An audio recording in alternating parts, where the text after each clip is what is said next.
vez que eles ocorrem, num espaço de 2 anos, este é um segundo ciclo. Esta iniciativa tem um objetivo central, fundamental, que é refletirmos todos, aqueles que tenham disponibilidade, vontade para isso, sobre temas que são candentes, pensamos nós, para a nossa sociedade e o espaço territorial que é o Conselho de Loures. Vamos refletir hoje sobre cultura e animação sociocultural e cultural. Parece-nos neste momento um tema muito importante, porque estamos, do ponto de vista da administração autárquica deste Conselho, do município de Loures, muito empenhados em devolver à cultura um papel central naquilo que são as prioridades do município de Loures. E temos vindo a fazer, ao longo destes 2 anos e meio que o mandato leva, um conjunto de investimentos que vão exatamente no sentido de procurar recuperar uma dinâmica que durante muito tempo esteve perdida, esteve ausente aqui do espaço territorial do nosso Conselho. Este ciclo de debates tem também essa função, que é ajudar-nos a pensar e a conversarmos sobre o tema da cultura e a importância que ela tem para a felicidade e para o cotidiano dos cidadãos, coisa que tantas vezes, digamos, é tão negada por parte dos poderes. Este poder aqui não tem essa perspectiva e acha que a cultura é, de facto, essencial e muito importante. Um outro dado que eu gostaria de salientar é o facto de nós estarmos num museu municipal. Em Loures temos uma rede de museus, este não é caso único. Para aqueles que conheçam o Pior, o Conselho de Loures, fica o convite para visitarem os outros, nomeadamente Sacavém, o Museu da Cerâmica e depois o Museu da Vinha e do Vinho em Bruxelas. Mas dizer-vos que nós também estamos apostados em que os museus não sejam um espaço, digamos, apenas de mostra de coleções. Os museus têm que ser um espaço de animação, têm que ser um espaço vivo. E iniciativas como esta ajudam exatamente a trazer gente ao museu e a conferir um papel central em relação à ação e às iniciativas do ponto de vista cultural. Portanto, este debate insere-se também nesse objetivo, é trazer as pessoas a este espaço que é de todos, que nos pertence a todos, onde está guardada a boa parte da nossa memória coletiva, portanto, que é o Museu Municipal. Portanto, uma vez mais, obrigado ao professor Dr. Oliveira Jorge, às nossas preletoras, que, digamos, nos dão a honra também de estar aqui hoje a acompanhar-nos desta iniciativa, e obrigado a todos vocês. Eu vou ficar mais um pedaço, mas gostava de justificar, dentro de algum tempo, por razões que têm a ver com outras representações municipais que tenho hoje, tenho que sair. Com pena minha, mas vou ficar até poder, porque de certeza que o debate vai ser muito interessante. Obrigado. Obrigado.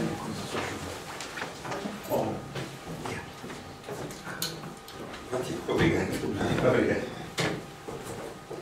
Então, eu vou passar a palavra ao professor Vitor Oliveira Jorge, que fará a introdução do nosso primeiro debate. Ora, muito boa tarde a todos.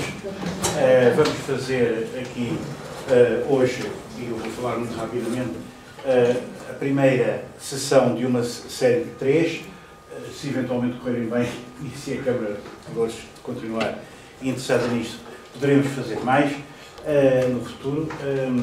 E estas dão continuidade a uma série de sessões que também fizemos em 2014, há 2 anos, e que correram bem. Foram 4 sessões sobre temas de história em volta do tempo, memória, história, salvador do património e o arquivo, o museu. Foram em torno desses temas. Este ano pensamos fazer uma temática, ou abordar uma temática um pouco mais ampla, porque pensamos que com isso talvez atingir um maior número de pessoas, um maior número de interesses, e depois pouco a pouco irmos, se houver de facto impacto, e parece que está a haver, já temos hoje aqui muito mais pessoas do que tínhamos em 2014, realmente então irmos, conforme até o interesse das pessoas que nos manifestarem, realizando debates destes informais sobre temas mais diversificados, mas sempre dentro deste âmbito, precisamente das questões culturais, que hoje, enfim, em termos de falar de cultura, era falar um pouco logo de uma divisão, não é? A alta cultura, até havia o Instituto da Alta Cultura, e a cultura, digamos, comum, a cultura dita popular. Isso hoje já não tem sentido nenhum, essas dicotomias, e a cultura é, de facto, um motor. É tudo aquilo que nós podemos ter como bagagem e como motor para a nossa vida, para a nossa felicidade e para a nossa produtividade no melhor sentido do termo. E é nesse sentido que, com a ajuda da Câmara de Loures e de técnicos da Câmara de Loures, convidámos algumas pessoas para dizer umas palavras iniciais, que não são provavelmente palestras, pretende-se que sejam umas breves reflexões para, de algum modo, dar um mote e também aquecer um pouco os cérebros, por assim dizer, para depois intercambiarmos ideias. Num ambiente o mais informal e anti-académico possível, porque é nesse ambiente que eu creio que as pessoas vivem e sentem e pensam melhor. E para mim, pensar e sentir o mesmo. De maneira que não falo mais e ia passar a palavra precisamente à Filomena Viegas. Vamos eliminar aqui doutores e professores e coisas assim. Peço desculpa à Graça Nunes. Eu sou muito confuso e dou sempre gafas. À Graça Nunes para começar então a apresentação dela e depois será a Filomena Viegas e estamos à espera de uma terceira pessoa que, creio que ainda não está na sala, está agora, precisamente neste momento histórico, que é a Maria Miguel Lucas e que falará em terceiro lugar. E depois falaremos os que quisermos, certo? Portanto, passo então a palavra aqui à Graça. Obrigada por me terem convidado.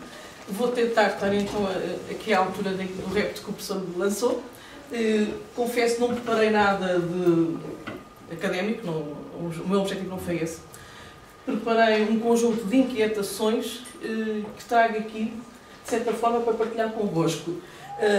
Confesso também que fiz esta comunicação e tentei fazer, não é comunicação, mas é, ao fim e ao cabo, a apresentação, pensando só em fazer o seguinte: só vou utilizar um recurso, internet. E depois vocês vão perceber porquê. Vou só utilizar tudo o que eu vou refletir, vou tentar encontrar só na internet. Bem, então, o que é que eu pensei? Pensei não dar-vos muito a experiência que eu tenho, ou deixo de ter, isso acho que não é importante, mas sim, de certa forma, refletir sobre as coisas, o que é cultura, para que é que serve, sei lá. Pronto, então, animação cultural, tentar, porque são temas um bocadinho difíceis de abordar. Eu, pelo menos, tenho essa dificuldade, vocês provavelmente também. Fiz aqui uma data de... Deixa eu ver onde é que é isto. Ah, é aqui. Não, também aqui também não. É aqui. É? Mas não está a querer obedecer. É lento. Provavelmente. Não será aqui, peraí, vou ver. É embirrento. Não, também não. Aqui, deixa eu ver aqui com o rato. Ah, pronto, já está. Agora tenho que andar para trás. Pronto, algumas inquietações. O que é cultura? O que é diversidade cultural? Ou seja, são temas que eu estou a tentar lançar para depois refletirmos um bocadinho, não é? Vamos aqui abaixo. Espaços de cultura animadores versus animadores culturais. Cultura e animação cultural são a mesma coisa. Uma das coisas que também podemos refletir. Bens e serviços culturais, mercadorias distintas das demais. Podemos distinguir estes bens, são bens. Museus, espaços de cultura. Continuando aqui com o nosso cultura como indústria cultural e cultura de massa. É uma outra abordagem também possível. Pouco se fala também. Cultura de massas. Existe uma cultura portuguesa. Pronto, isto é uma data. Bem, então, definição de cultura. Eu gostei, peraí, bastante de uma definição que está aqui. Deixa eu ver se eu consigo. Confesso que eu não estou a ser feliz nesta passagem, mas vamos ver se consigo melhorar. Eu gostei muito desta definição. Como vos disse, vamos buscar tudo. Cultura é como uma lente. Ora bem, eu já estou a assumir isto. Cultura é como uma lente, ou seja, é através dessa lente que o homem vê o mundo. Ou seja, nós como seres humanos temos a nossa visão de cultura. Por isso é que a minha provavelmente é diferente da vossa e ainda bem que o é, não é? Senão também não seria uma visão de cultura. Pronto. Os homens têm culturas diferentes, é mais do que sabido. Usam lentes diversas. Todos nós temos lentes, por acaso também tenho as minhas lentes. São lentes diversas. Portanto, têm visões diferentes e, ao mesmo tempo, desencontradas das coisas culturais. Ou seja, todos nós que aqui estamos, certamente vamos ter uma visão diferente, porque a nossa cultura é diferente, a minha cultura ancestral é diferente da vossa, ou seja, podemos debater esse tema. Ainda então para uma visão mais académica, vamos lá, e que aparece nos dicionários, e fui buscar inclusivamente aqui esta definição. O que é que nós podemos dizer? Cultura é o conjunto de manifestações artísticas, sociais, linguísticas, comportamentais de um povo ou de uma civilização. Como tal, fazem parte destas manifestações a música, o teatro, a dança, sei lá, a língua falada, escrita, os mitos, os hábitos. todo tipo de hábitos, estão ali alimentares, mas pode ser outro tipo de hábitos, as danças, a arquitetura, o património que não está ali, intervenções, pensamentos, ou seja, é um manancial enorme que nós podemos colocar na definição de cultura. No entanto, há algo que nos distingue, ou seja, isto é uma capacidade que o ser humano tem, nos distingue, como é evidente, do outro tipo de animais, não é? Nós somos produtores de cultura. Basicamente, acho que é isto que nos distingue, nós somos produtores de cultura. Como somos produtores de cultura, pronto, podemos ter e construir a nossa identidade cultural, não é? Ou seja, nós vamos chegar depois ao conceito de identidade cultural. Identidade cultural. Dentro da identidade cultural, depois muito se discute, aliás, é uma das coisas que cada vez mais se discute, e qual é a identidade cultural aqui deste território, a identidade cultural portuguesa, ou seja, no entanto, também dos elementos da identidade cultural fazem parte aquilo que vocês estão a ver aqui neste diagrama, não? Ou seja, já sabemos que a história e o património, os usos e costumes, as habitações, a gastronomia, temos livros, manifestações festivas, música e dança, eu já estou cansado, vestuário, língua, religião, cor e raça. Pronto. Entretanto, depois, existem organismos, como é evidente, que têm competências nesta matéria muito mais alargadas e a nível internacional. Eu não podia deixar de trazer para aqui a questão da Unesco, não é? Que é um dos temas mais latentes neste momento e que, aliás, provavelmente é dos organismos que, de certa maneira, deveria ter mais em conta o que é que se passa com a cultura e defender, precisamente, alguns aspectos desta diversidade cultural. Aliás, já estamos a entrar, cultura e identidade cultural, já estamos a entrar aqui num outro conceito que é diversidade cultural para o desenvolvimento das múltiplas sociedades. Pronto. E sabemos que a Unesco tem tentado fazer o máximo por este tipo de situações. Eu, por acaso, até tinha trazido, mas não trouxe a convenção, mas não interessa, vocês depois, se quiserem, depois deixo cá como fotocópia, esqueci-me dela no carro. Tendo pensando na questão então, da Organização das Nações Unidas, sabemos que defendem e tentam defender a educação, a ciência e a cultura. E em 2001 eles vão publicar, é a mais recente, porque é anterior, não é? A Declaração Universal sobre a Diversidade Cultural. Ou seja, já estamos aqui a entrar numa situação, já estamos a assumir realmente que a cultura, uma das coisas que prima na cultura realmente é a diversidade. Daí esta situação toda, a diversidade. Ora bem, o que é a diversidade? Eu trouxe para aqui estas imagens todas, algumas até são portuguesas, que a gente pensa que não são, mas são. Esta, por exemplo, aqui. Olá, eu escrevo das paredes para ti. Eu acho que isto é tudo cá, em Portugal. Aqui a nossa bandeira, mas pronto, isto são outras culturas. Muito bem, o documento da Unesco, que eu acho que é fundamental também para nos centrarmos aqui um bocadinho nesta matéria toda. O que é a diversidade cultural à luz do documento da Unesco e daquilo que é assumido e normativo? Ora bem, este documento é um plano de ação, com vários pontos, eu não vou aqui, tirei apenas isto, e no entanto, eles dizem, e eu penso que sim, que é correto, realmente tem a ver com o grande avanço da globalização, inevitavelmente, o grande avanço tecnológico, e ao mesmo tempo a divulgação e o disseminar desenfreado dessa informação. Porquê é que eu comecei a dizer-vos que fiz isto tudo na net? Ou seja, consegui fazer isto rapidamente porque realmente tenho a web. Porque se tivesse no tempo de faculdade em 1987 não tinha de maneira nenhuma, sei lá, ainda andava aqui à volta com isto, onde é que eu vou buscar o conceito da Unesco, onde é que eu não... Ou seja, é de tal maneira que nós não temos tempo. Mas ao mesmo tempo temos de ter muito cuidado com isto. Isto parece uma brincadeira, mas não é. Porque o que é que acontece?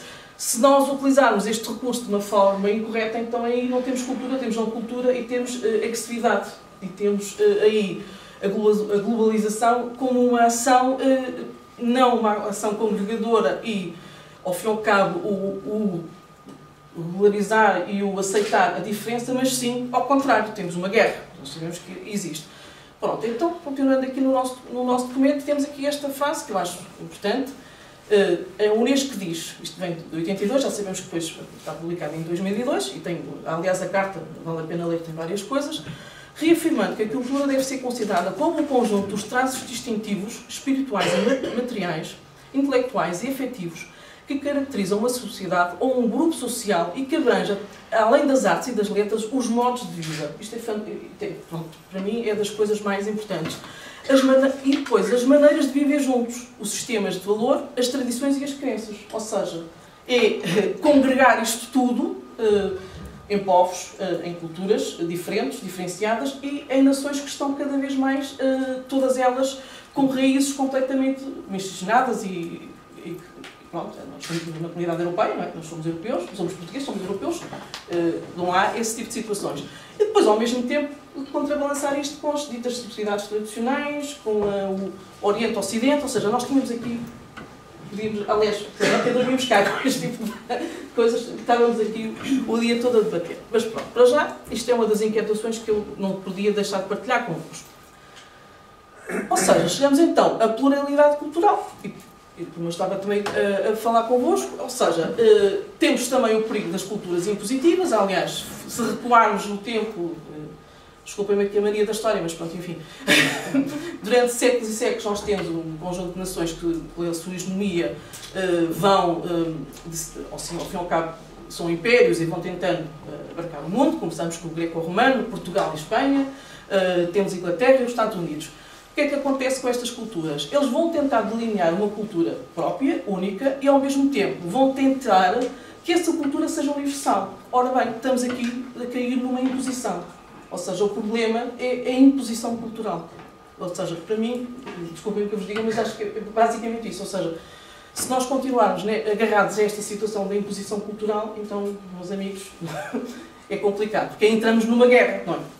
O que é o terrorismo? Nós até podemos perguntar o que é o terrorismo ao fim e ao cabo. É uma imposição cultural, que vamos a ver de uma forma muito complicada, de uma forma mesmo bélica, agressiva. Pronto. Por isso é que estes impérios, grandes impérios, de uma forma tática com a guerra, tentavam dominar o povo, mas o objetivo não era dominar, era destruir completamente as culturas.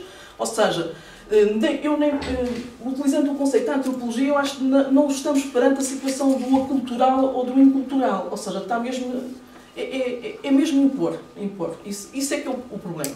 É o perigo, é precisamente esse. Pronto, continuando. A ideia realmente é aniquilar, já estamos aqui outra vez com outro tipo de conceitos, que é o património material e imaterial, que é uma das as principais táticas, ou seja, porque nós no património imaterial temos muito mais coisas, não é? Atenção, e por vezes é muito mais subtil e mais fácil de destruir cultura através do património imaterial. Continuando, aqui as minhas inquietações. Cultura de massas. Ora bem, eu ponho aqui, pode parecer forte, mas é assim, cultura de massas e de formação cultural. Chamei disto, vocês podem achar que é um bocadinho agressivo, desculpem, mas é assim. O que é que nós temos? Nós sabemos que isto surge primeiro nos Estados Unidos e noutros sítios todos, mas nós neste momento, com os meios de comunicação social e com esta parafernália toda e com este grande desenvolvimento tecnológico, corremos sérios riscos, principalmente com a imagem em movimento, não é? Nomeadamente a questão da televisão e dos meios, dos mass media, dos meios de comunicação todos, riscos em relação a isto, porque assim, há uma deformação de cultura e uma deformação de consciência, porque é uma imposição tão grande que eles têm em vender, porque é uma indústria cultural, ou seja, está acima a economia, está acima de tudo, eles interessam-lhes em vender aquele produto e ponto final. Se é bom para as pessoas, se não é, se é bom para os jovens ou não é, isso a eles não lhes interessa nada. Daí, pronto, a gente diz, nós vamos ver televisão, mas é lixo, é uma chatice, só passam coisas, desculpem o termo, não interessam a ninguém, muita agressividade. Mesmo as artes, muitas delas, por exemplo, o que é que nós vemos na televisão? Nós acabamos por não vemos arte popular, não vemos arte erudita, ou seja, acabamos por ver aquilo que nos é vendido. Desculpem que vos diga, mas acabamos por ver o que nos é vendido. Ou seja, nós temos na televisão o que é que nos interessa? É os Oscars que não sei o quê, a música do Eminem ficou a não sei quantos lugares, ou seja, é este tipo de situações que é realmente a cultura de massas e que depois é importado diretamente de outros continentes ou assim, e que, de certa forma, são características realmente das economias mundiais e que, pronto, têm esta deformação. E, ao mesmo tempo, é como eu digo aqui em baixo, podem propagar violência, vão manipular consciências e impõem forçosamente uma cultura que não tem nada a ver com a cultura das pessoas, nomeadamente. E quanto a mim, como tenho a formação, tem que ser pedagógico, muitas vezes vão destruindo até os jovens, e, enfim, é complicado. Pronto, isto porquê? Porque há uma falta de respeito cultural, ao fim e ao cabo. Eu não sei se vocês sentem isso, mas há uma falta de respeito, ou seja, as pessoas não respeitam mais porque, quer dizer, se estão naquela perspectiva de impor ao outro, nós nos impomos ao outro, estamos a respeitar o outro. Ou seja, a convivência tem que ser pacífica. Para nós evoluirmos, tem que haver modelos valorativos firmes, alicerçar de uma forma a convivência saudável na diversidade cultural. Senão assim não temos diversidade cultural. Temos imposição cultural e, simplesmente, não estamos a falar de diversidade. Pronto. Mas isto, como é evidente, é muito bonito de falar, mas depois fazer é que é pior. Pronto. Continuando. O que é que precisamos? Precisamos realmente de diálogo intercultural. É isso realmente que é preciso. Deixa-me ver se eu consigo pôr aqui o texto que eu preparei. Pronto. Então, o que é que acontece? Acontece que esse diálogo, a maior parte das vezes, ele é veiculado, não tanto como nós estamos aqui a tentar fazer um diálogo, é mais nos contextos sociopolíticos, religiosos, culturais, nos substratos que podem dar ou não consciência à cultura, mas, ou seja, as pessoas em si, como estão tão formatadas e temos aquela postura, eu cultura até não gosto muito, ou então as pessoas nem se apercebem que todos nós somos produtores de cultura e têm dificuldade até em discutir isto. Eu acho que o senso comum não discute isto. Pensa assim, estão lá alguns na televisão que discutem isto por mim e não quero saber nada disto, não estou nada minimamente interessado. Ou seja, não há uma discussão, aliás, eu penso que estes debates até são importantes nesse sentido, não há uma discussão viva na população não estarem interessados na cultura. Podem criticar, aliás, aqui mais à frente eu vou passar umas imagens que vocês vão perceber que há essa crítica. Essa crítica é feita a nível dos jornais, da imprensa e tudo. Mas as pessoas em si têm alguma dificuldade também antes do posto de porque é que eles vão estar preocupados com uma situação dessa. Ou há pessoas que realmente têm algumas raízes e valores que lhes vêm da família, do sítio onde estão e tudo, outras pessoas facilmente se deixam ir e têm dificuldade nisso. Pronto. Por isso, o que é que acontece? Muitas vezes, o que é que nós verificamos? Os debates depois são muito conduzidos por este jogo partidário, com estas questões legislativas, e por vezes a dificuldade mesmo em discutir realmente a aceitação do outro, o conjunto de culturas que existem pelo mundo inteiro. Eu não podia deixar de também trazer aqui esta questão, neste momento. Isto é tirado mesmo de um jornal.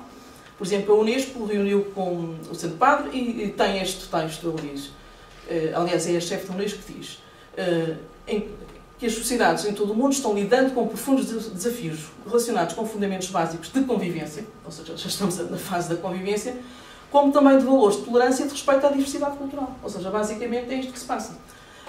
E nós não nos apercebemos, até porque, pronto, nós estamos num país que não está em guerra, felizmente ainda não estamos em guerra, mas provavelmente os outros têm uma percepção ainda mais agressiva e de uma forma mais violenta do que é que se está a passar neste momento. Por isso é que realmente os organismos têm que ter um papel mais dinâmico e ao mesmo tempo, mas pronto, porque realmente depois temos esta questão dos marginalizados e os mais vulneráveis, que é o que está a acontecer. Nós temos a questão, por exemplo, dos refugiados, por exemplo, é complicado, porque estamos em guerra, é uma guerra cultural. Pronto, mas deixando agora o contexto internacional. Existe realmente uma cultura portuguesa? Eu acho que sim. Nós temos uma cultura portuguesa, pelo menos. Fui buscar aqui este texto do professor Amado Mendes, e em que ele, a uma dada altura, diz: existirá, efetivamente, obviamente responderei afirmativamente, defendendo que há, de facto, não só uma cultura portuguesa, como culturas portuguesas. Atualmente, a cultura portuguesa continua a misturar-se e a cooperar com outras culturas, não só através dos imigrantes tradicionais, ou seja, aquele imigrante tradicional que nós tínhamos, como agora dos novos imigrantes que nós sabemos, que é professores, estudantes, pessoas até muito mais habilitadas e que vão para fora do país, porque com a questão da comunidade europeia e também da falta de emprego que ganham cada comunidade, estão neste momento a sair do país. Por outro lado, ele não diz aqui, mas eu penso que também é uma ideia que temos que ter em conta. Ou seja, Portugal, como país pequenino, já esteve no mundo inteiro, portanto, um império, já. Ou seja, e Portugal, se formos pensar um bocadinho, refletindo historicamente, se pensarmos, por exemplo, no Brasil, nós temos uma cultura completamente miscigenada, ou seja, Portugal deixa o mundo uma cultura e convive em todas as culturas, e, enfim, não estou a dizer que seja um modelo, não é? Nós não estamos aqui à procura de modelos, estamos aqui apenas a observar e a ver. O que é certo é que há alguma convivência, ou seja, consegue haver miscigenação de culturas, não há imposição de culturas, quer dizer, ou seja, convivem todo o tipo de culturas e de religiões, que é isso que é importante também, ao fim e ao cabo. Continuando aqui com o nosso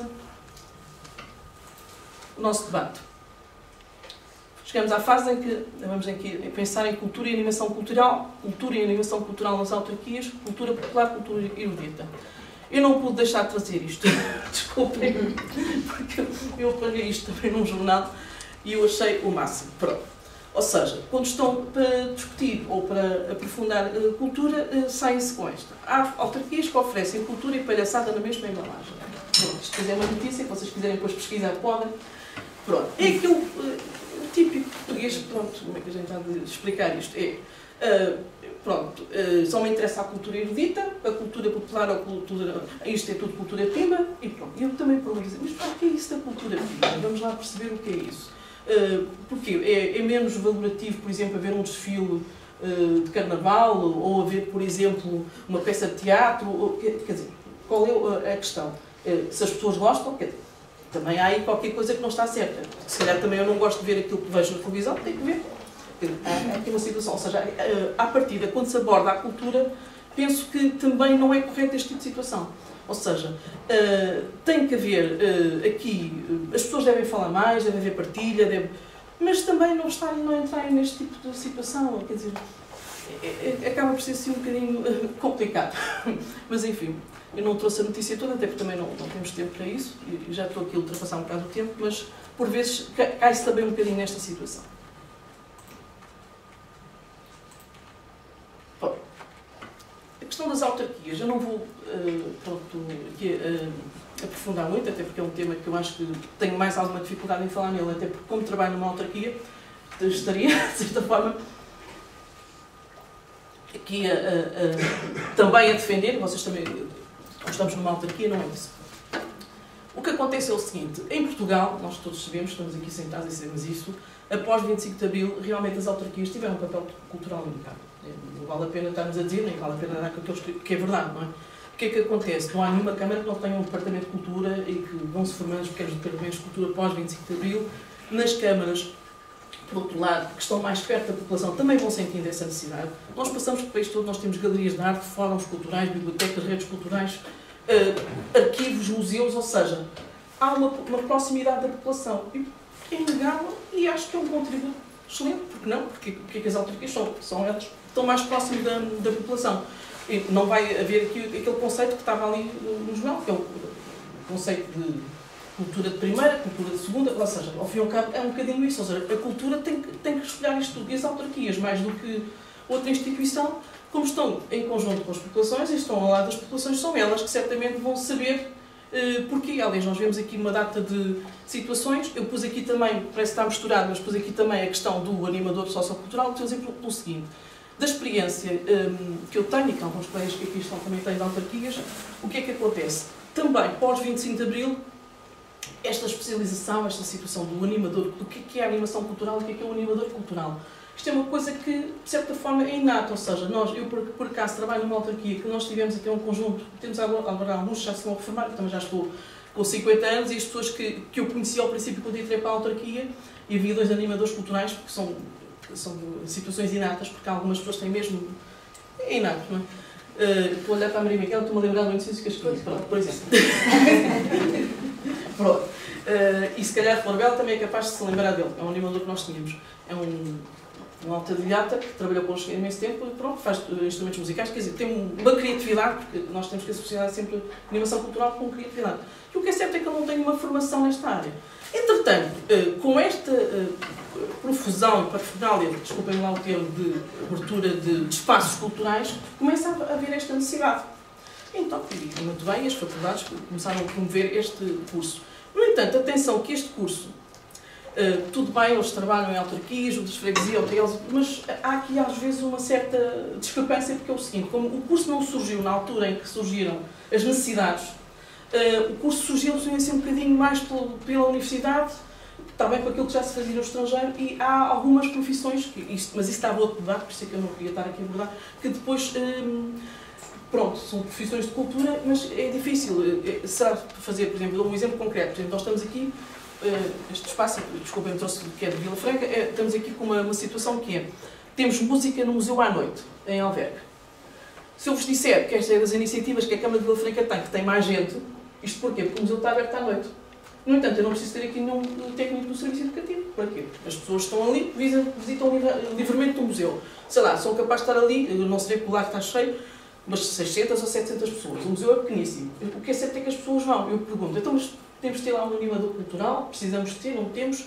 É um técnico de serviço educativo? É um monitor de serviço educativo? Ou seja, são os tais debates que já nos levam a outra questão profissional mesmo, que eu acho que não é o caso. Mas isto para dizer o seguinte, que realmente, estes espaços todos, depois, a animação que é feita nestes espaços necessita de técnicos habilitados. Nos museus, por exemplo, teríamos então os profissionais do serviço educativo, que não fazem animação. O serviço educativo tem outra função que não é essa. Depois temos galerias de arte, por exemplo, eu trouxe aqui uma outra que é uma biblioteca, que é a nossa biblioteca de Vila Franca, a última que foi inaugurada agora há pouco tempo, a Fábrica das Palavras, e que é um espaço também cultural, tem de tudo, tem música, ou seja, cada vez mais estes espaços precisam desta situação do animador cultural, que eu não sei se são estes cursos, se é o bom senso de quem trabalha nisto, se as próprias populações também têm que dar o seu contributo e dizerem, meus amigos, mas nós gostamos mais de ver isto. Por exemplo, nós em Alverca já começamos a ter um bocadinho isso, por acaso é curioso, porque as pessoas já se dirigem a nós, então mas vocês não fazem isto assim, não fizeram esta iniciativa, não fizeram este debate, ou seja, isso é importante, isso é o diálogo entre a população e as pessoas que trabalham nestas áreas também. Isso também, fomentar esse tipo de diálogo, porque realmente estamos todos no mesmo barco. Aliás, eu estou aqui a falar isto tudo para estas pessoas, quer dizer, as pessoas estão interessadas em cultura e interessam-lhes saber como é que se faz, o que é que fazer e o que trazer mais para estes espaços todos. É um bocadinho isso. Já devo estar bastante adiantada na hora, porque eu comecei a falar, não é, professor? Depois as minhas colegas não dizem nada. Pronto, terminando.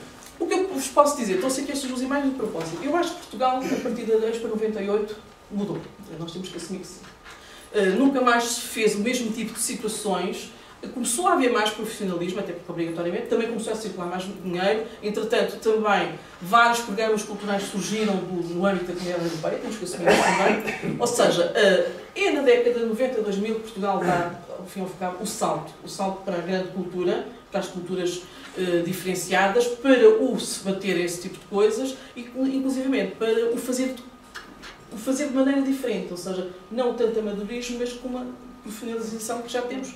Que é isto que acho que antigamente nós vamos falar de cultura assim um bocadinho bonitos, e pronto, e somos portugueses, não fazemos nada, e os outros é que fazem, a Europa é que é boa, e eu penso que a partir de 98 esta questão não se coloca, nós conseguimos já falar das coisas de outra maneira, temos mais profissionalismo.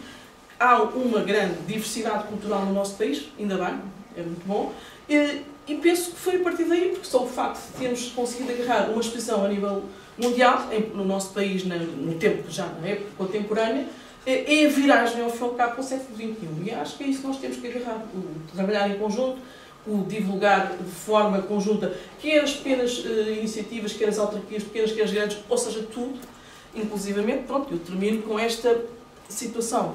Eu, por acaso, até não... aqui ainda estou a falar um bocadinho de animação cultural, mas pronto. Isto é a tal coisa, do conceito, eu não falei nisto, mas... Você vai falar disto. Então, pronto, eu não vou falar nisto também, senão nunca mais. Pronto, e termino com isto, ou seja, vamos ser novamente capital ibero-americana de cultura em 2017, que eu espero realmente que seja aqui mais, ao fim e ao cabo, um balão de ar fresco e de debate destas ideias e de inovação e de novas ideias para isto tudo e, nomeadamente, que esta capital ibero-americana una continentes, sirva para, certamente, propagandear a diversidade cultural e não haver aqui aqueles atritos, aquelas guerras, aqueles disparates todos que, por vezes, surgem em grandes coisas, pronto, de grande nome. E não vos maço mais, que acho que já vos macei bastante com este meu deambular. Passa à minha colega. Muito obrigado. Obrigada. Então, vamos agora ouvir.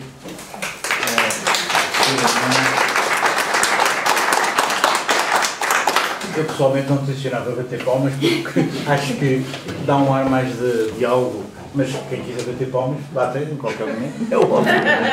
Não sou eu que mando aqui para autorizar ou deixar de autorizar. Estou só a sugerir uma informalidade. Agradeço bastante o contributo e agora, então, temos a nossa amiga Filomena Viegas, que vai falar para nos dar também do seu ponto de vista. Então, boa tarde a todos. Dizer que começo por agradecer ao professor Vítor Oliveira Jorge o facto de me ter convidado, mas também à Câmara Municipal de Loures, onde eu já trabalhei e tenho sempre muito gosto em voltar. Pelo meu percurso, portanto, como já foi dito anteriormente, são campos de... é muito vasto o tema, a cultura, a animação sociocultural. Pelo meu percurso e como animadora cultural que fui, continuo a ser, e acho que é uma forma de estar na vida, a minha abordagem, eu convidava-vos numa viagem de reflexão e de levantar alguns desafios sobre a questão, começo por me centrar na animação sociocultural, que ela própria é um mundo, levantar velhas e novas questões, o papel do animador, a formação do animador, e portanto acho que se vai completar muito com a intervenção da colega anterior, e depois as questões da cultura também. Portanto, e voltamos também à Unesco, portanto, o que é a animação cultural? Uma das velhas questões é procurar delimitar o âmbito, definir a noção de procurar um conceito, o que não é fácil, portanto é sempre uma busca. Porquê? Porque estamos a falar de ação, de intervenção, de práticas e de contextos e de uma evolução histórica de sociedades diferentes e, portanto, adotamos como ponto de partida a noção da Unesco, Organização das Nações Unidas para a Educação, Ciência e Cultura, que nos diz que a animação sociocultural é um conjunto de práticas sociais que têm como finalidade estimular a iniciativa, bem como a participação das comunidades no processo do seu próprio desenvolvimento e na dinâmica global da vida sociopolítica em que estão integrados. Portanto, esta é uma primeira noção. As definições são muitas e diversas.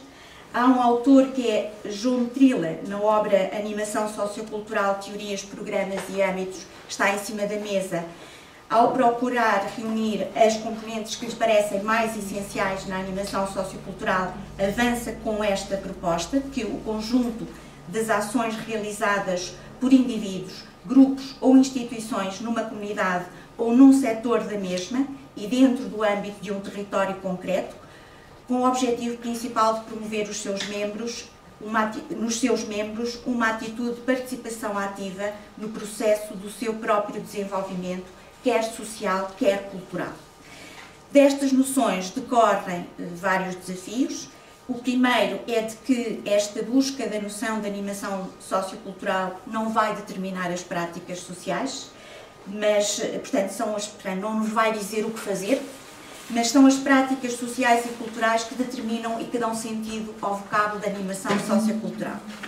Depois, portanto, já vimos que a animação sociocultural permite evocar numerosos setores de intervenção e, por vezes, também eles próprios contraditórios ou opostos, em perspectivas diferentes, e estas dificuldades estão intimamente associadas aos problemas que encontramos na procura de definir o que é cultura ou quais são os modelos culturais. O segundo desafio é que é uma prática cultural de nível micro, portanto, centrada num determinado local, restrita, que envolve um grupo, a noção de comunidade, e aqui temos uma outra questão, que é o que é hoje a comunidade, não é? Portanto, se há alguns anos atrás se trabalhava num bairro, se trabalhava num determinado local e havia alguma homogeneidade na relação entre as pessoas, no convívio, nos interesses, hoje nós defrontamos com a diversidade. E esta diversidade não está só nos meios urbanos, mas também nos meios rurais.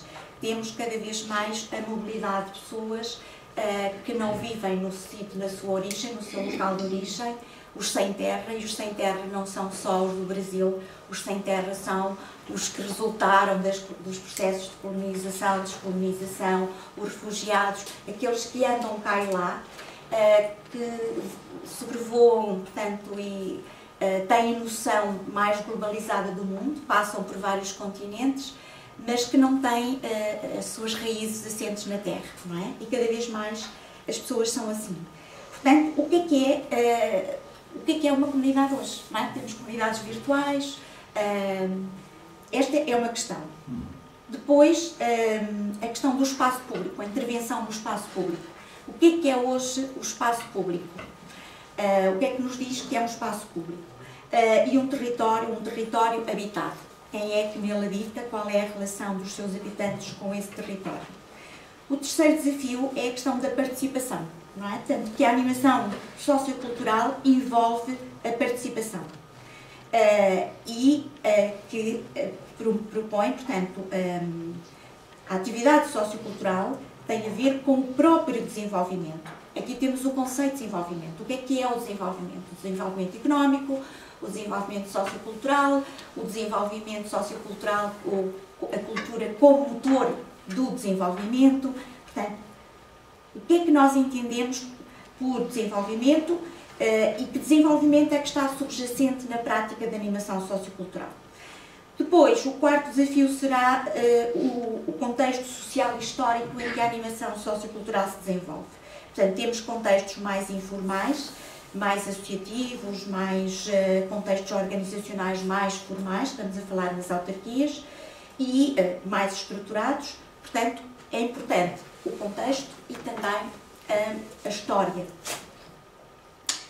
Por fim, se existem ou não algumas condições prévias para o desenvolvimento destas práticas de animação sociocultural.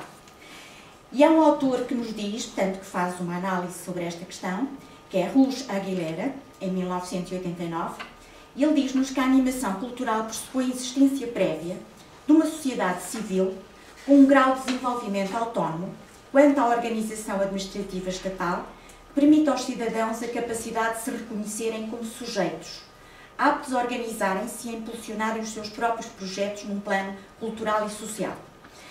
Relativamente à Europa e à América Latina, portanto, nós temos a animação sociocultural que nós trabalhamos hoje, tem influências da Europa, dos ventos que sobraram de França, de Espanha, mas também da América Latina.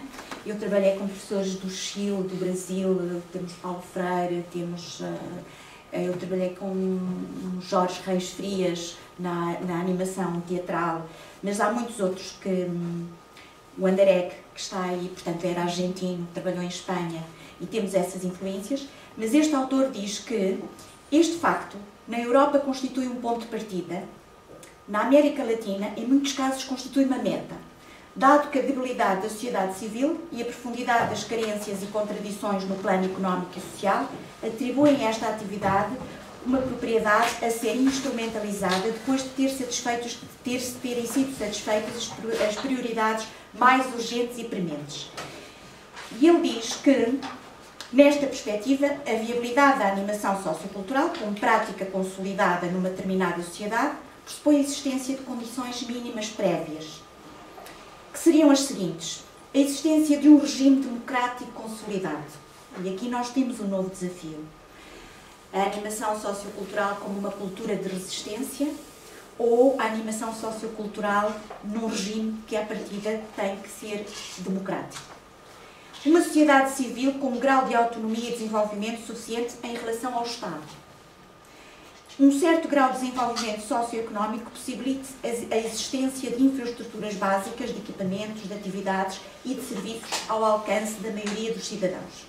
E aqui põe-se um outro desafio, que é a cultura vem depois, ou seja, mesmo nas autarquias havia necessidades consideradas prementes, ao nível da habitação, do saneamento básico, etc. E a cultura vem depois, os equipamentos culturais surgem depois, ou seja, entendemos a cultura como uma necessidade primária, básica, crescemos com ela ao nível da nossa formação, ao nível da família, ao nível da escola, ou a cultura é uma necessidade secundária que se acrescenta ao dia de trabalho, que se acrescenta à vida. Essa é uma outra questão. Depois, a institucionalização da profissão dos animadores socioculturais. Eu achei interessante esta abordagem. Porquê? Porque numa fase pré-25 de Abril ou pós-25 de Abril, os animadores culturais eram provenientes essencialmente de um contexto associativo, das associações culturais, recreativas, podiam ser pertencentes ao meio ou externos, e aquilo que os motivava poderia ser, portanto, era uma atividade parcial, em complemento da sua atividade profissional, nos seus tempos livres, eram voluntários, portanto, eram membros de uma associação cultural recreativa, ou recebiam uma remuneração simbólica, ou da associação ou do Estado. Houve uma altura que houve uma comissão interministerial para a animação sociocultural. Portanto, partia de cima. E foi numa altura em que a Maria de Lourdes Pinto da Silva foi Ministra dos Assuntos Sociais. E essa comissão interministerial procurava formar técnicos, portanto, ao nível governamental, em vários domínios. Ao nível da cultura, ao nível do turismo, ao nível da educação. Portanto, tivemos esse tempo de institucionalização da animação sociocultural. Foi um tempo. Tivemos um tempo em que o Estado apostava também na animação sociocultural nestas áreas da cultura, do turismo, da juventude, da educação. E hoje nós temos uma fase, portanto, tivemos esse tempo em que os animadores culturais se formavam uns aos outros, tal como no modelo mais artesanal, a formação profissional era a partir da oficina, não é? Em que nós éramos aprendizes, íamos aprendendo com os mais velhos e a partir da prática das nossas atividades, à medida que surgiam necessidades, nós íamos procurando recursos de formação, ou encontros regionais, locais ou a nível nacional, e portanto não havia uma formação estruturada e pensada e planificada. Era um tempo de prática, reflexão, ação, e nós íamos nos construindo enquanto animadores culturais. Passados os anos 90, portanto, sobretudo anos 90, 95, começa a haver, ao nível do Estado, o reconhecimento da profissão do animador, enquanto carreira, enquanto profissão, e uma oferta formativa que é reconhecida, portanto, e que é estruturada e é uniforme para o país inteiro. E posso dizer que existem neste momento 31 cursos de animação sociocultural que certificam, portanto, com equivalência escolar ao ensino secundário e com um certificado profissional de nível 4. Dentro destes 31 cursos, que cobrem, portanto é uma escolha a partir do 9º, não é? Uma via profissionalizante a partir do 9º ano, cobrem o país inteiro, posso-vos dizer, de norte, de Vinhais até ao Algarve, estão perfeitamente estruturados, têm as mesmas disciplinas, a mesma carga horária, os estágios, e define o que é o animador cultural, quais são as saídas profissionais, em que áreas é que trabalha, e temos este primeiro nível de animadores culturais. Ao nível do ensino superior, nós temos 16 licenciaturas. Eu não vos disse, mas o profissional de ensino secundário, dessa oferta, 17 são escolas profissionais privadas. 14 são escolas ao nível, agrupamentos de escola público, agrupamentos de escolas ou escolas secundárias. Ao nível das licenciaturas, nós temos oferta de 16 cursos. Desses, 12 são privados. 12 são públicos. Deixa-me só ver, para não vos enganar. 12 do ensino superior público, e muitas são escolas superiores de educação, institutos politécnicos, e 4 são do ensino superior privado. E mestrados são 6. Os mestrados já é ao nível de técnicos mais especializados, não é? Grau de mestrado. Mas ao nível da animação artística, animação cultural, teatral, há um de animação humanitária, cooperação e desenvolvimento, e práticas culturais para municípios, portanto, um outro mestrado. E também estão de Bragança, Viseu, Guarda, Lisboa, Porto Alegre, Setúbal. E, portanto, também nos diz que tipo de técnicos superiores é que são formados ao nível da animação sociocultural, capazes de conceber, planificar e implementar projetos educativos, sociais, artísticos e culturais, quais são as saídas profissionais, e perante isto nós interrogamos o que é que fazem estes animadores todos. Claro que os 31 cursos que eu vos falei é uma turma por curso e às vezes são grupos, meia turma, diz o Ministério, portanto 15 alunos, não é? Portanto não são tantos assim. Mas isto para dizer que hoje há um reconhecimento da profissão e de uma formação, uma oferta formativa estruturada e, portanto, a sociedade reconhece o papel dos animadores como necessários. Agora, resta saber o tipo de perspectivas, não é? Os modelos de intervenção e o tipo de perspectivas com que trabalham. E aqui nós vamos encontrar também uma diversidade grande. Há aqueles que trabalham ao nível da animação do cotidiano, portanto, nos centros de dia, no ATL, nas escolas, no pré-escolar, etc. Há aqueles que podem ter, de facto, das autarquias, um papel mais especializado de projetos, tanto de programação, de avaliação e, portanto, a um nível mais especializado. Mas uma coisa é o que faz, outra coisa é para quê, não é? O Anderegg dizia essas 6 questões que ele nos colocava.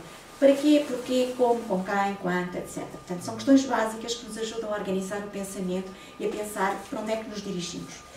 Eu não vou alongar mais, vou-vos só falar que em relação a estas perspectivas há autor que fala em paradigmas teóricos da animação sociocultural. É José António Caride Gomes, e ao analisar as práticas de animação sociocultural, ele propõe diferentes paradigmas, e os paradigmas são entendidos como um modelo ou um padrão aceite. Na linha de Thomas Kuhn, paradigma, realizações científicas universalmente reconhecidas que durante um certo tempo proporcionam modelos de problemas e soluções a uma comunidade científica. Então, segundo este autor, o paradigma tecnológico da animação sociocultural seria mais como uma engenharia cultural, centrado no domínio do conhecimento científico, na objetividade e eficiência dos métodos e das técnicas para avaliar causas e efeitos de factos sociais, para programar a intervenção sociocultural, na qual o animador assume uma função técnico especializada. Portanto, este seria um primeiro paradigma. O segundo paradigma, ele chama de paradigma interpretativo da animação sociocultural como formação cultural, em que as pessoas comunicam e interrelacionam-se, aprendendo mutuamente, não é? Aquela ideia também de Paulo Freire, de aprender em conjunto, numa lógica de aperfeiçoamento sociocultural, pessoal e coletivo, assumindo o animador uma função de mediador do grupo ou da comunidade. Depois, um paradigma dialético da animação sociocultural como democracia cultural. Portanto, baseado na análise e na crítica sociopolítica da sociedade, assumindo o animador um papel de intelectual e protagonista social num processo de geração de alternativas emancipatórias e de transformação sociocultural. Portanto, uma das questões é, o animador trabalha para a mudança social, o animador trabalha para a transformação social. Portanto, nós temos aqui uma linha de trabalho que é muito mais, um campo de trabalho que é muito mais de emancipação, de democracia cultural, não da democratização da cultura, não é? Na perspectiva de aproximar, de divulgar as obras, da difusão e da aproximação entre a obra e os públicos, mas numa perspectiva de democracia cultural. E por fim, para concluir, o que é a cultura, é um outro mundo enorme, mas, portanto, e há várias diferentes perspectivas de abordagem da cultura. Eu ia-vos ler um pequeno texto de um autor que eu gosto, que é o Lipovetsky e Serroy, dois autores, que têm uma obra que é A Cultura Mundo como resposta a uma sociedade desorientada. E nesta Cultura Mundo como resposta a uma sociedade desorientada, ele diz o seguinte: a época pós-moderna transformou enormemente o relevo, o sentido e a face social e económica da cultura. A cultura transformou-se em mundo, em cultura-mundo. A cultura-mundo do tecnocapitalismo planetário, das indústrias culturais, do consumismo total, dos média e das redes digitais. Nasceu uma espécie de hipercultura universal, que transcendendo as fronteiras e baralhando as antigas dicotomias, economia e imaginário, real, virtual, produção, representação, marca, arte, cultura comercial ou alta cultura, reconfigura o mundo em que vivemos e a civilização que se aproxima. Ainda segundo estes autores, na sociedade contemporânea deixou de haver oposição entre cultura popular e cultura erudita, entre civilização das elites e a barbárie da população. A este universo de oposições distintas e hierárquicas sucedeu um mundo em que a cultura, que já não se separa da indústria mercantil, alardeia uma vocação planetária e se infiltra em todos os setores de atividade. E aqui nós temos aquilo que se chama as indústrias culturais. Na sociedade contemporânea, a cultura é cada vez mais um produto de consumo. A oferta das indústrias culturais é cada vez em maior quantidade, mas não necessariamente em qualidade. Aquilo que vemos ou a que assistimos torna-se efêmero e passa muitas vezes sem deixar marcas, sem referências, sem dar lugar à reflexão, ao encanto e à emoção. Torna-se assim difícil lembrar o que nos marcou. Num processo de uma oferta cada vez mais globalizante e uniforme, as pessoas têm necessidades de procurar as suas raízes, as suas origens culturais, a sua identidade. Mas a cultura está sempre em mudança, em evolução constante. Nos grandes centros urbanos, as pessoas sentem-se como passageiros em trânsito, ou como imigrantes, buscam a sua identidade num passado mais rural, mais longínquo, num outro lugar, e ao mesmo tempo tentam integrar-se e ler a realidade em que vivem no seu presente. Tendo em consideração os processos de transformação da cultura e os efeitos da globalização, que não são homogéneos, mas diversificados, e a necessidade de encontrar respostas para novos desafios gerados por uma sociedade cada vez mais diversificada a nível económico e sociocultural, importa analisar a nível local as políticas, as práticas culturais dos municípios e compreender o seu posicionamento, investigando nomeadamente os discursos políticos, a visão, a missão e as estratégias de atuação a curto, a médio e a longo prazo, em confronto com o enquadramento legal e as atribuições das autarquias. Na procura de um conceito de cultura mais operacional e que permita enquadrar práticas culturais a nível local, podemos analisar o que é proposto pela documentação técnico-jurídica a nível nacional e internacional, como a legislação das autarquias, a Constituição da República Portuguesa, os tratados europeus, as declarações internacionais, onde a cultura está consignada como um direito dos cidadãos, o direito à cultura ou os direitos culturais. Eu terminava por aqui, porque acho que é mais importante o debate. Muito obrigado. Não sei se querem bater palmas também.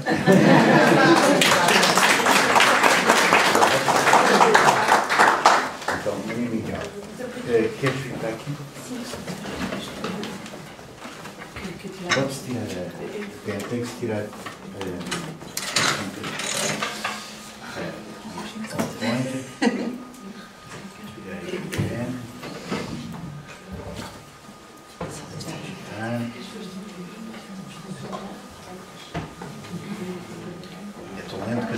beija três. Sentar aqui.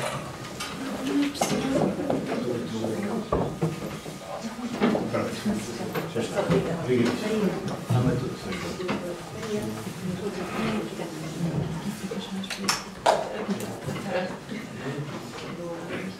Diz que mal enxetado? Não, é bem enxetado.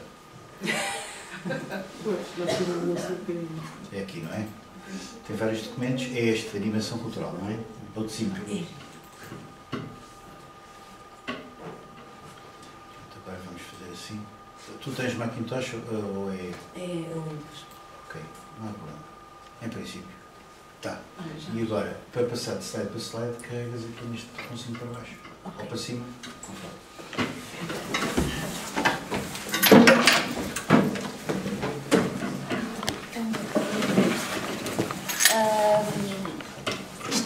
Uma infantilidade, não é?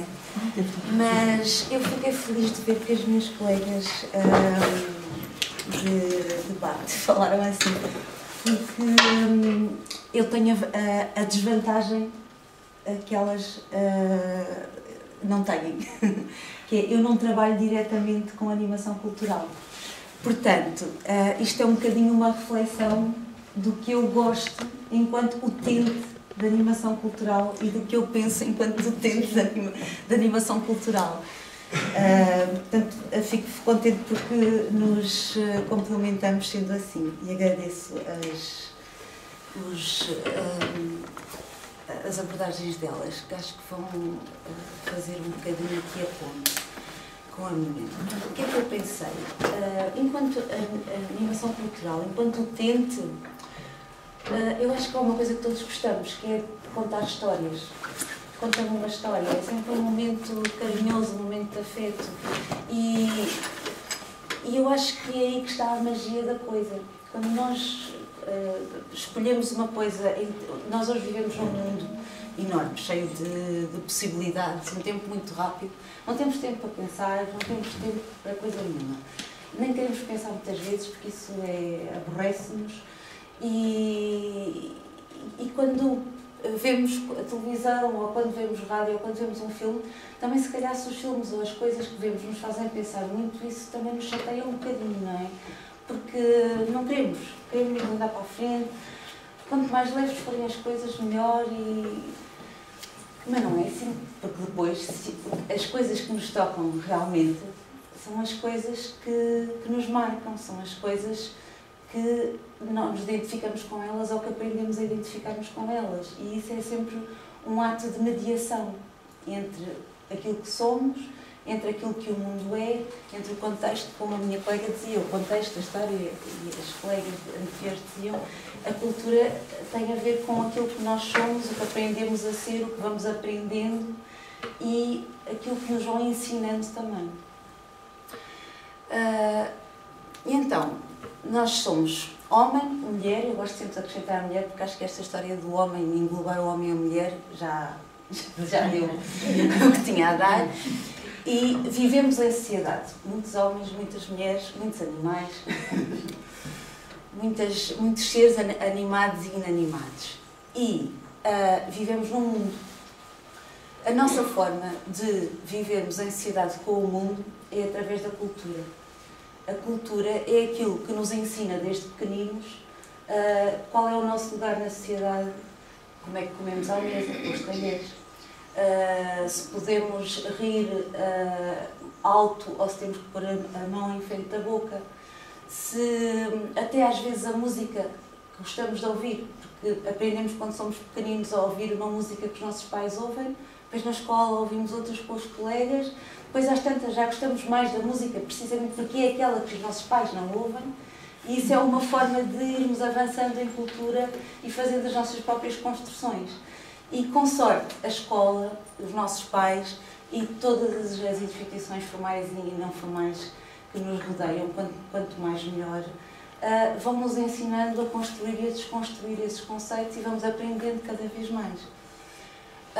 E a nossa cultura vai aumentando, vai expandindo o nosso conhecimento do mundo também, por consequência, e vamos sendo cada vez mais homens e cada vez mais mulheres. Aquilo que a cultura nos ensina é que começa por ensinar que temos que ser iguais aos outros. Temos que fazer todas as mesmas coisas. Temos que